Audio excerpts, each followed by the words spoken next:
আজকে মেন দুটো পয়েন্ট নিয়ে কথা বলবো। প্রথম পয়েন্ট হচ্ছে সিকান্দার রাজার কখনোই উচিত হয়নি বামন হয়ে চাঁদে হাত দেওয়ার স্বপ্ন দেখার। আর দ্বিতীয় পয়েন্ট সেটা হচ্ছে প্রতিভা আর চুলকানি কখনো আটকে রাখা যায় না। যার প্রতিভা থাকবে সে কিন্তু ঠিক জায়গায় দাঁড়িয়ে যাবে। সূর্যবংশীর কথা বলছি। তো আজকে শেষ অর্থাৎ তৃতীয় টি-20 ম্যাচ ছিল জিম্বাবুয়ে ভার্সেস ইন্ডিয়ার। ইন্ডিয়া কিন্তু ওয়ান সাইডেড ম্যাচটা জিতে গেছে। 192 রানের টার্গেট দিয়েছিল ইন্ডিয়া প্রথমে ব্যাট করে, এবং জিম্বাবুয়ের ইনিংস কিন্তু শেষ হয় 157 রানে। এটা কিন্তু বড় কথা না। বড় কথা হচ্ছে সিকান্দার রাজা কিন্তু এই সিরিজ শুরু হওয়ার আগে অনেক বড় একটা স্টেটমেন্ট দিয়েছিল।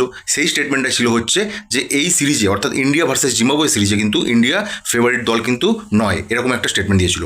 তার কারণ যে সিকান্দার রাজা বলেছিল ইন্ডিয়া ফেভারিট দল নয় এবং আমরাও কিন্তু এই সিরিজটা জিততে পারি।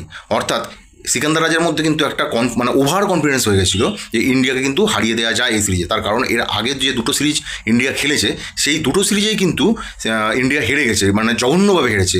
আয়ারল্যান্ডের কাছে হোয়াইট ওয়াশ হয়েছে এবং ইংল্যান্ডের কাছেও টি-20 সিরিজে হোয়াইট ওয়াশ হয়েছে। তাই জন্য ওভার কনফিডেন্সের চোটে কিন্তু বলে দিয়েছিল কথাটা। আজকে কিন্তু সিকান্দার রাজা হারে হারে এই জিনিসটা টের পেয়েছে যে কত বড় ভুল একটা স্টেটমেন্ট দিয়ে দিয়েছিল। প্রথম পয়েন্ট। দ্বিতীয় পয়েন্ট হচ্ছে বৈভব সূর্যবংশী।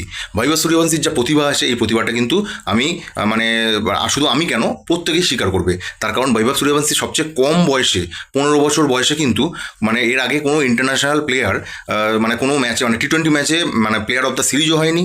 এটা কিন্তু একটা বিশাল বড় একটা পয়েন্ট। তার কারণ হচ্ছে বৈভব সূর্যবংশী এই ম্যাচে বিশেষ করে যেভাবে খেলেছে, যে 89 রানের যে ইনিংসটা খেলেছে সেটা কিন্তু সত্যিকারের তারিফযোগ্য। এবং প্লেয়ার অফ দ্য সিরিজ হয়ে বৈভব সূর্যবংশী কিন্তু এরকমই একটা বার্তা দিচ্ছে যে ছোট বলে মাকে অবহেলা করো না।